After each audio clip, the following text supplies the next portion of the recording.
Welcome back, everyone, to Women, Men, and Relationships. I'm JJ Flizanes. And I am Doug the Slug. He's making jokes. Making jokes. Doug Sandler here, host of the other widely popular show, the Nice Guys on Business podcast. Make sure you tune in there as well. Please do. But really listen to Tuesdays and Thursdays, because that's where Doug's his most normal self. Well, that's where my mojo fits in. But I love the interviews because that's where I expand my network. You know, we're 760 plus episodes into this little crazy journey we call podcasting, and I am waiting for Pod Fade to take over, and it's not happening. And that's supposed to happen around episode 10. Well, you know, you started a podcast production company, so I don't think you're going to pod fade. It's like the accountability to not pod fading is start a production company. That is very true. So if anyone is in our listening community and wants to start a podcast, you know where to go. Turnkey podcast production. That would just be Turnkey Podcast. Sorry, Turnkey Podcast. That is the ad for today's show, for Doug's Nice Guys on Business, and for Turnkey. If you would like to listen to the show, it's niceguysonbusiness.com. And if you would like to take advantage of our production services, turnkeypodcast.com. And he's singing his own jingle. Wow. All right.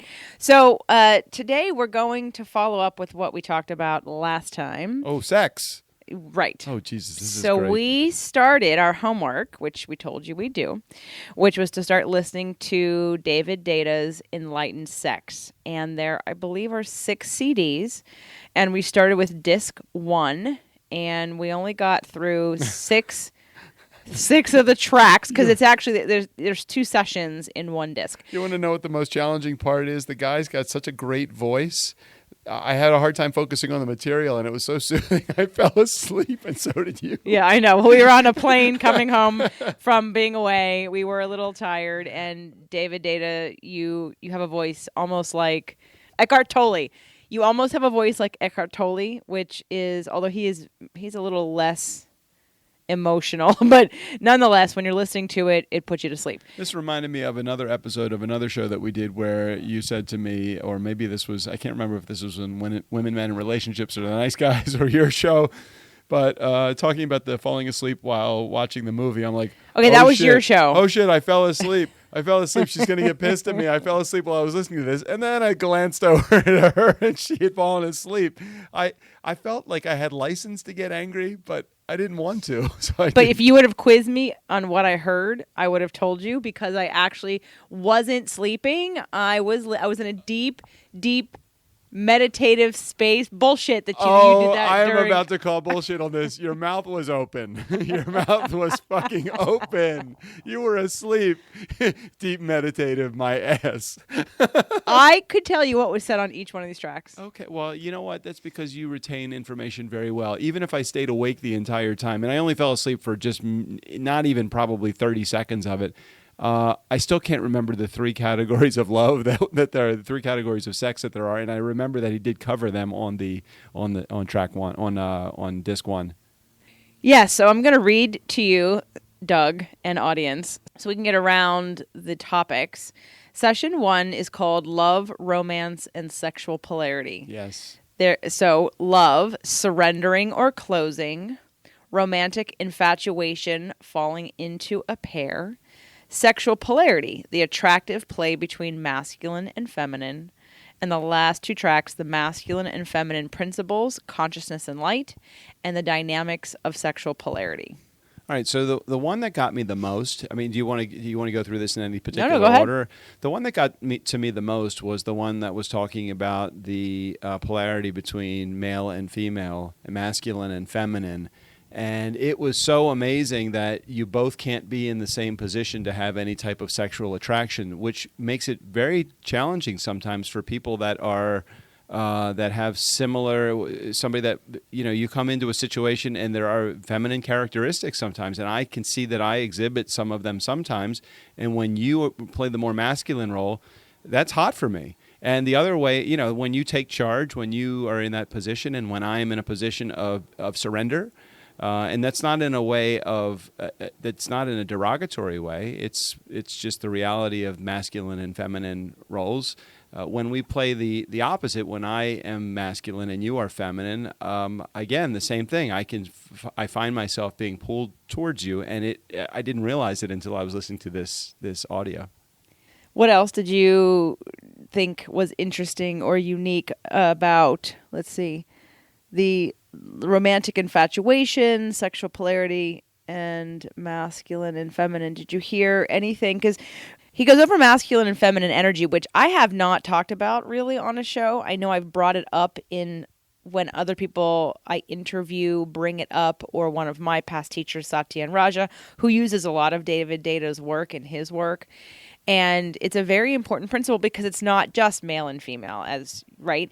And he talks about it in terms of homosexual relationships. He talks about it in terms of inanimate objects and how we deal with that and the polarity. So just to explain what those two things mean, for those of you who don't understand or want more clarification, sexual polarity is talking about magnetism and the energy created in sort of the opposite vibrations or frequencies, let's say, of a magnet, right? If you take two magnets and you put the sides together that repel each other, and then there are two sides that pull each other together. So polarity is being pulled together energetically, and it can be done. It doesn't have to be sexual polarity.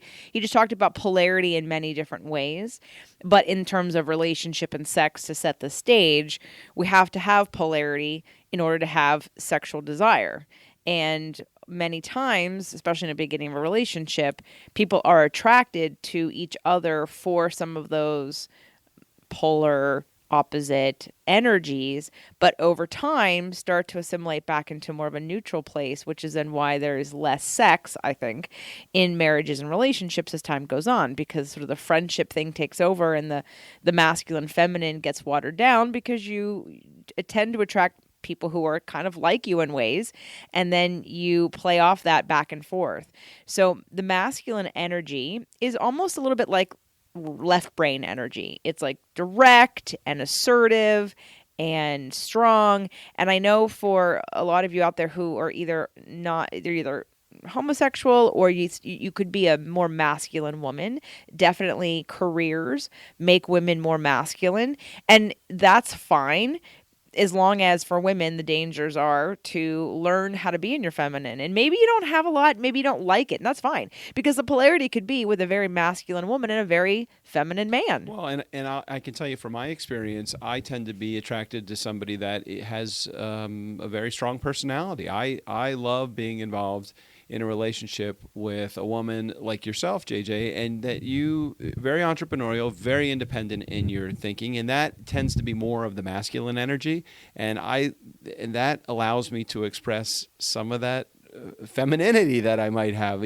So I want to call it surrender, and I don't want to use surrender though in a derogatory way. I want to say it in more of in a dominant way. I like that, but at the same side, I can also find myself in a position where I like, because I'm an entrepreneur also, and I'm very strong. I'm in sales. I mean, I do a lot of the moves that I do business wise are bold moves.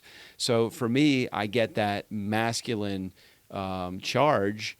Especially when I'm working in my business, I get that masculine charge, and I carry that into my personal life too. So oftentimes when I run into you with masculine energy, and I am masculine energy, it's not that I'm not attracted to you, but that's not a time where I'm like sexually pulled towards you.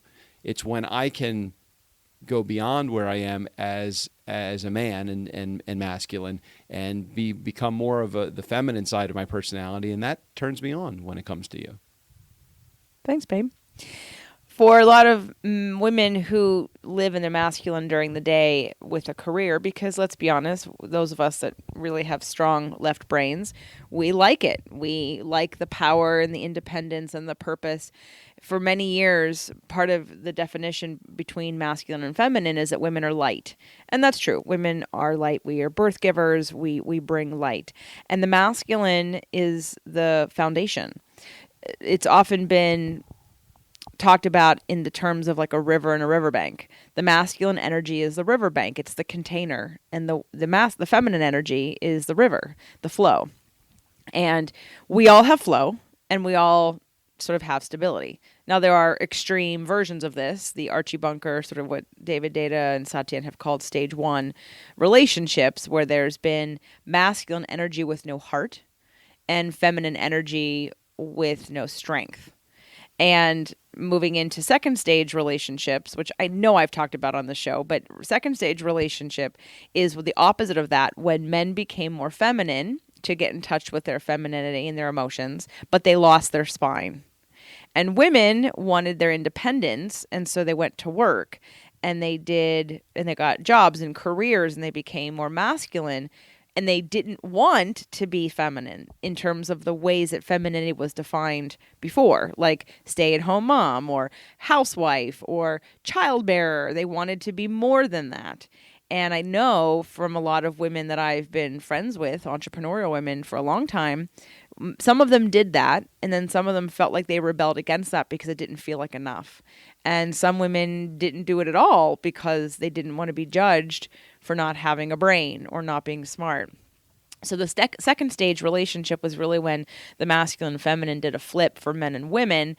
And like I said, men lost their spine and women lost their femininity, which also still is polarity. But the problem with that has been that women still secretly, or not secretly, want the riverbank, want the strength, want the masculine energy and the masculine traits that, whether you're a woman with masculinity or a man, bring to a woman who wants the freedom to be flow, to be light, and to have the safety and container of that riverbank so we feel safe. But you can see also, as you're bringing both of these examples to light, how confusing that can be when you're within a relationship. It's no longer the roles of the 1940s and 50s and whenever it was, where you had the woman was at home, she was raising the family, she was ready for the man to walk in the door with the martini in her hand for the man, and it was so easy, so much easier at that point to determine masculine energy and feminine energy. And it was the rarity where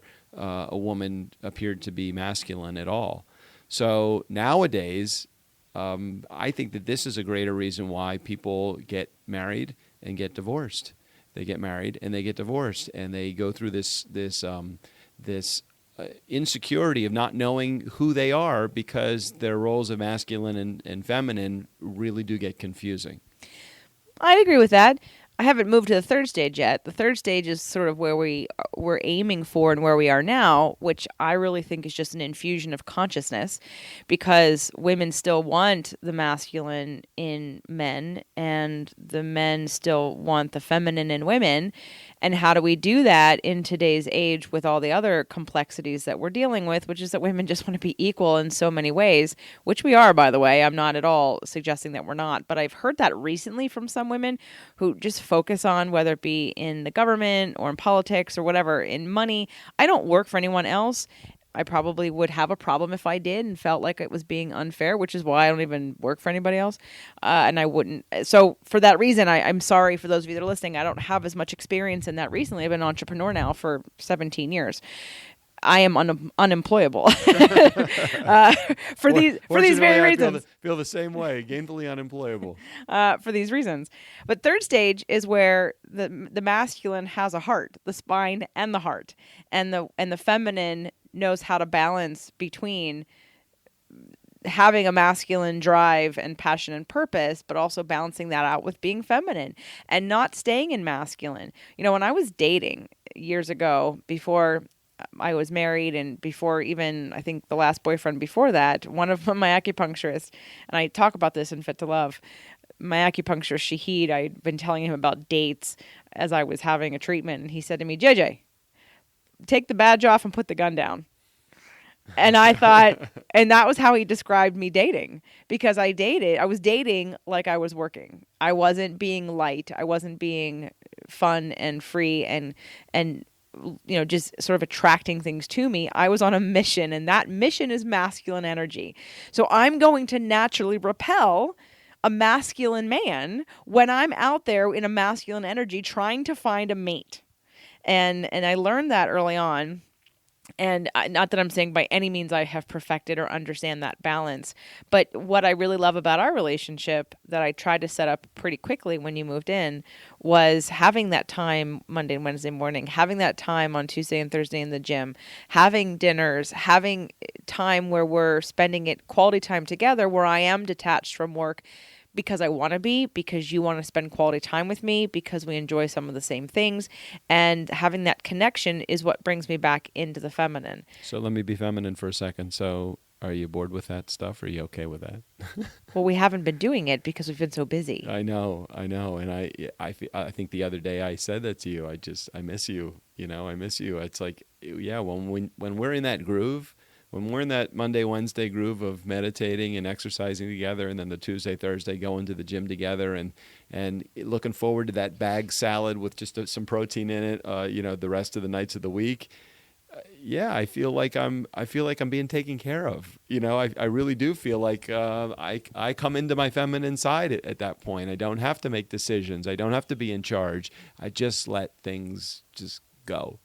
And so part of it is, yeah, that was a telling moment where I'm like, geez, I really miss her. And I told you, I said, I really miss you. Yeah. I miss you too, babe. But it's a short. This is not going to last. In fact, we're going away in a couple of days for a unplugged week-long vacation that I set up about 2 months ago because I saw the trajectory of all the travel that you were doing, that we were doing, all the work, all the craziness, which is all masculine energy. And 28 flights between here and the East Coast, West Coast to East Coast. Geez, in the last 6 months, it's been a lot.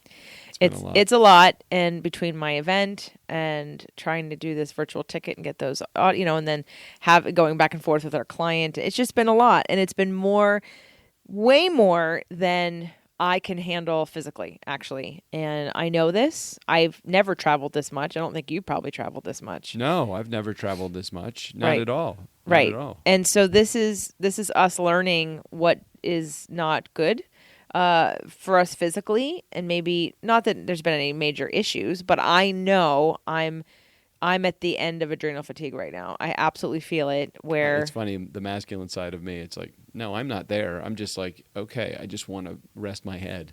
I don't feel like I'm overtired. I don't feel like I'm physically drained. I'm just like this routine that I'm in right now of on Friday getting on a plane and going back to Maryland on Sunday, coming back, 2,700 miles. It's like, oh God, I love my mom, but it's enough already.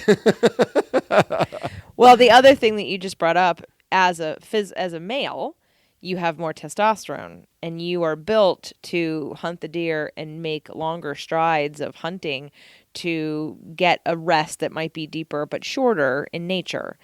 Physically, hormonally, women are not built to do this. And that's part of the problem with women long term. So let me paint the picture for you guys. If you're a woman who's out there and you wonder why your relationship sucks with your sex life or just connecting, and you're somebody who's working yourself into the ground, it's because you're probably having hormonal imbalances and adrenal fatigue, which of course means you're not going to feel like having sex at all anyway, even when there's polarity, because all you are is tired. Mm-hmm.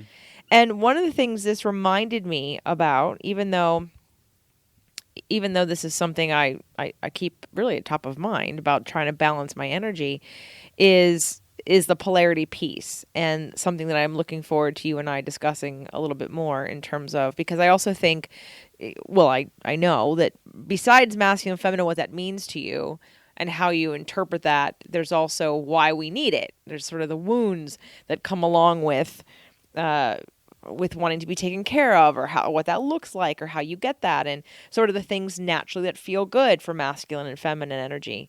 And we'll go into that a little bit more as we go a little bit deeper into this program, because like I said, we're only one session in, and the next session is going to be called Understanding Your Sexual Essence, what is sexual essence, masculine and feminine desires, being trusted and being seen, the rule of sexual polarity, you are always attracted to your reciprocal, and identifying your sexual essence.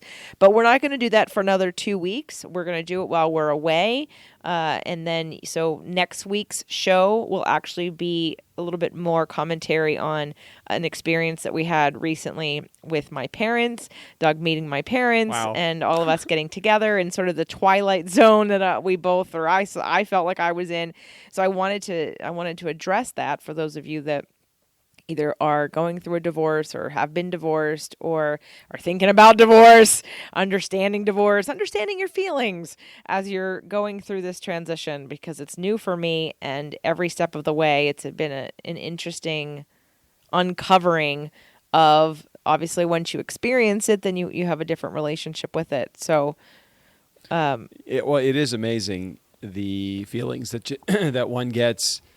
You go into these, and I just am putting myself in the position where I will be fine for a week or 2 weeks on end, and something that happens will remind me of my ex or my ex to be. We're probably just now a few weeks away from whatever hearing that's going to take place, and I can still pick up my those trigger points, those things that really get to me, and I am looking forward to the day where those are no longer my triggers. I mean, I have come so far in the last 6 months since separating from my wife, and I really do feel like I'm okay with what's going on, but at the same time, I want to be able to come to the reality of understanding that these triggers are not going to last forever. It's like no effect at all. But like that Twilight Zone moment that you had last week, it's like, okay, all right, she's still, just like me, it's still those things that create those little eek moments. Well, we're still healing, and I don't think it's going to be.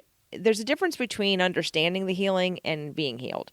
And, I had a client this week who has been to my January event, and she's been a client now for at least 2 years, and we've made some really great progress, and she's worked with other practitioners that I've referred her to for different reasons, and she's doing really, really well. She got triggered the other day, and she got mad at herself, but she recovered faster than she ever had before. Mm-hmm. So we focused on the fact that she recovered, and I said, you know what? Triggers will just become less and less, and the recovery time will be faster and faster until and when you reframe or deal with why you got triggered in the first place. So, you said that they're going to go away. They're not going to go away without you doing nothing. They'll get a little numb in terms of you won't feel them as much. But the only way, in my opinion, to get rid of a trigger is to heal the wound. And you can't, and time itself will not heal the wound. Time will make the wound feel less stingy. But so for her, for instance, this client said she got triggered and said a phrase that triggered me a little. I mean, I didn't react in an emotional way, but that my mother says all the time about, people being like, why would people be so mean? Mm-hmm. And that... Isn't it just the interpretation of the words that creates that feeling of someone being mean? Well, that's going to be for another show, because that's a deep dive. That's like you hurt my feelings. Right, exactly. Someone being mean is pretty much the same as you hurt my feelings. Right. But the point being that until we started to reframe, I want to see what happens next time someone says something that might have triggered her before, because I think, while it may not be completely healed, she has what to do next down, like the awareness of what to do and how to think about that, I think has finally really set in. So we'll see what happens. But when it comes to our relationship, I know we're still both healing. We're not, Jesus, this is something that I fought for such a long time. I never thought I'd ever. My parents have been married, 48 years. Yeah. And that was my goal too. So look at me now, right? So just the idea of divorce is still a trigger for me. it's not my actual relationship or what I actually experienced that I have the bigger problem with. Okay, but it's interesting because your interpretation of your parents being married for 47 years, so why would you ever get married? I am the product Divorced. I'm sorry, get divorced, right? I'm the product of a parent, my mom, who has now been divorced 3 times. And I said, and unfortunately, my stepfather of 47 years passed away a few years ago, and she's now dating somebody. I'm not saying that she's going to get married, but okay, so she's involved in a fourth. But let's just talk about the divorces for a second. I said in my mind, there is no way I'm ever going to get divorced because I'm not going to put my family or my kids through what I felt I went through. And I turned around and I'm like, holy shit, I got divorced. And then I'm like, holy shit, I'm getting divorced again. And I don't even mean to. I don't even mean to get divorced. I could stay married to my first wife. I could have stayed married, but I could have stayed married and not be happy the rest of my life. Not that she's not a good person, but it wasn't a happy marriage for me. And then the second marriage it wasn't my choice. So not that the marriage wasn't my choice, the divorce wasn't my choice. She just left. So it's like I look back and you can tell, and you say this to me all the time about storytelling, you can tell yourself whatever story that you want to. Your story is, I can't believe I'm getting divorced. My parents have been married 47 years, and I would never imagine. And I'm looking at it saying, I told myself I'm never getting divorced because I won't put myself, my family, or anybody in my life through what my parents put me through when they got divorced.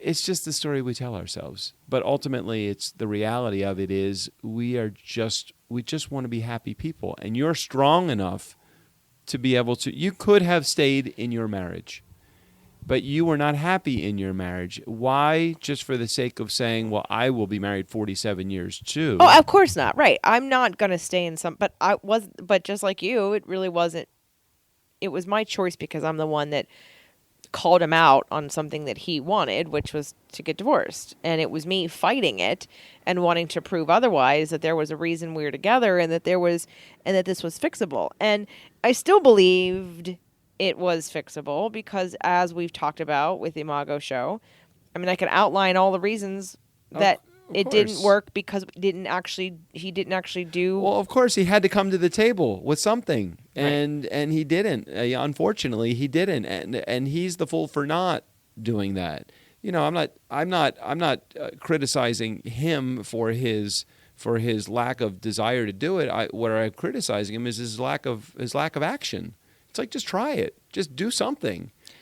Right. But what we've both found out, since then is we all have the wounds that we've carried, and the more wounds you have, the harder it is to sort of start to look at that because they weigh you down, and sometimes you let them stop you, and it's subconscious and you don't even know. And how I've always been is pushing the limits, and definitely pushing the limits. I'm the oddball in my family from the beginning in every way, shape, or form by asking all the questions that I asked. Well, take it back to the beginning of where we started talking, introducing this show. The masculine side of you, that masculine energy, was the reason why you are going through what you're going through right now. The feminine may have surrendered in this particular case and said, I'm just willing to accept whatever it is because I don't want to get divorced.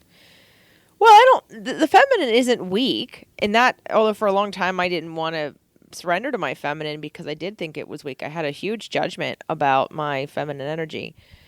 And once I understood the strength and the massiveness, I mean, we call it Mother Earth, right? The massiveness of, I mean, for crying out loud, we push a child.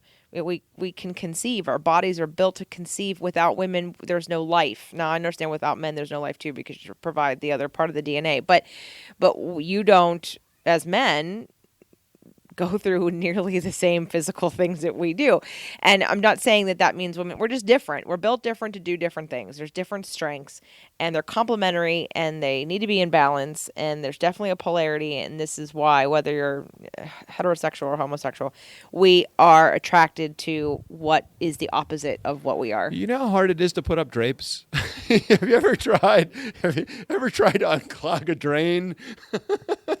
I love that masculine side of you, Oh, where I God. see you in the bathtub, and I'm like, what the heck are you doing? And you're unclogging the drain, and I'm thinking, okay, didn't talk about that, but he just went right in there and did it. Well, why not? That's what my role is. I feel like that's what I wanted. Not my role as in this relationship, but that's what my role is in life. Well, that is very masculine of you, and I appreciated that, and I love that you didn't ask me for permission or that you just did it, and because I wouldn't care. But we're gonna. What I really love about this, so I think I want to make sure we're complete with masculine and feminine energies. Oh, I thought you meant complete, as in you complete me. I'm like, no, you don't. Oh, maybe we should do a whole show about that. Oh, God, that's the worst line ever. You complete me. Yeah, that's Oh, Lord, sad have and mercy. pathetic. Okay, so love and surrender. Okay, romantic infatuation, sexual polarity. Okay, in sexual polarity, by the way, one of the things that David Data talks about in this program is that sexual polarity doesn't mean love. And you can love someone, right? Like not a romantic love without having sexual polarity.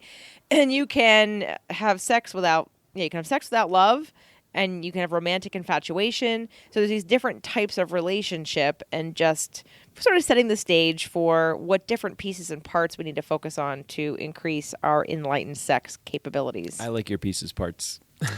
Thanks, honey. All right. So we are going to move on to session 2 of Enlightened Sex with David Data in 2 weeks from now. And know that as you're listening to this show, and not quite this show because this show's coming out tomorrow. Next week's show, you just imagine us on a beach, relaxing, and I am restoring my feminine energy and my adrenals and allowing my hormones to replenish themselves so I can be at my best self, because I have been definitely burning the candle at both ends for too long.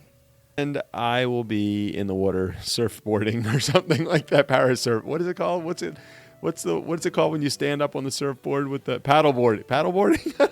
Paddleboarding. I don't care what I'm doing. There's going to be sand and water involved. There is, and it's going to be super relaxing. We're unplugging. We're going to be not on the emails, no text messages. Nope. Just keeping everything shut off and shut down as much as possible. Yep.